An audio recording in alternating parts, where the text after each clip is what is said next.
Assalamualaikum warahmatullahi wabarakatuh. Selamat datang kembali di channel Alimsa. Di video kali ini saya akan menginformasikan 4 alasan kenapa DC pinjol itu menyebar data nasabahnya ketika nasabah mengalami gagal bayar di aplikasi pinjaman online ilegal.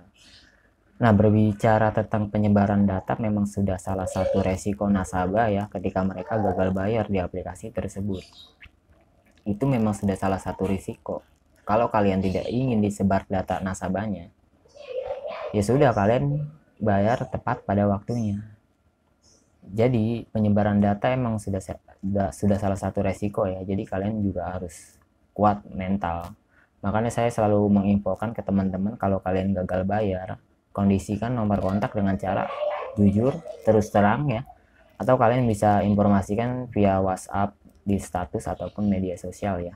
Bilang saja data kalian disalahgunakan oleh mereka. Itu pun juga bukan kebohongan ya, memang disalahgunakan data kita. Nah, jadi ada 4 alasan kenapa DC pinjol itu akhirnya melakukan penyebaran data nasabahnya. Nah, yang pertama adalah mereka itu tidak mempunyai akses untuk menjerat nasabahnya secara hukum, dikarenakan mereka itu tidak berizin atau ilegal ya dalam menjalankan usaha jasa keuangannya. Dan yang kedua, karena mereka itu tidak berizin atau ilegal, mereka juga tidak punya akses untuk melaporkan nasabahnya yang gagal bayar itu ke ranah hukum, dan mereka juga tidak punya akses untuk memblacklist ke BI Checking atau melaporkannya ke Pusdapil, SLIK, apalagi untuk memblokir nomor rekening, NPWP, ASKES, atau BPJS. Jadi itu sangat tidak mungkin.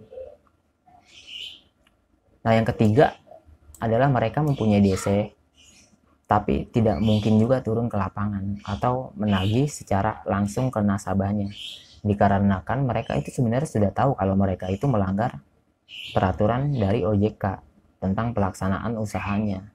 Nah, sehingga resiko DC ilegal sangat besar bila mendatangi nasabahnya. Apalagi kalau mereka sudah mengancam menyebarkan data dan menghubungi orang yang nggak ada hubungannya tentang pinjaman Anda. Itu bisa dipidana. Nah, yang keempat, karena DC ilegal itu dalam bekerja memang harus mengejar target ya, dengan jumlah setoran tagihan kepada perusahaannya. Apalagi perusahaannya menerapkan sanksi bagi DC yang tidak target dengan potong gaji, kerja lembur tanpa bayaran, menahan jaminan, sehingga mereka melakukan intimidasi penagihannya secara yang tidak-tidak. Itulah 4 alasan kenapa DC pinjol itu melakukan penyebaran datanya.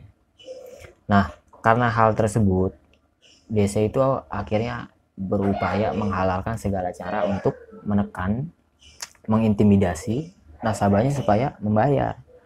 Hanya dengan satu-satunya cara yang mereka anggap paling ampuh dan manjur, yaitu dengan sebar data, intimidasi kontak, sebar fitnah, bikin grup donasi kontak di HP kalian ya. Bahkan ada yang mengancam akan dipidanakan dan lain-lain. Tetapi yang mereka lakukan itu semua secara hukum tidak bisa menjerat nasabahnya.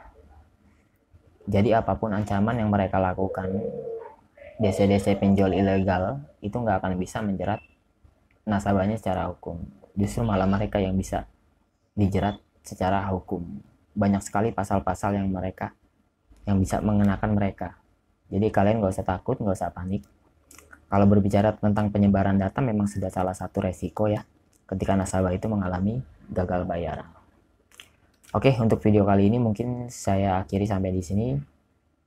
Wassalamualaikum warahmatullahi wabarakatuh.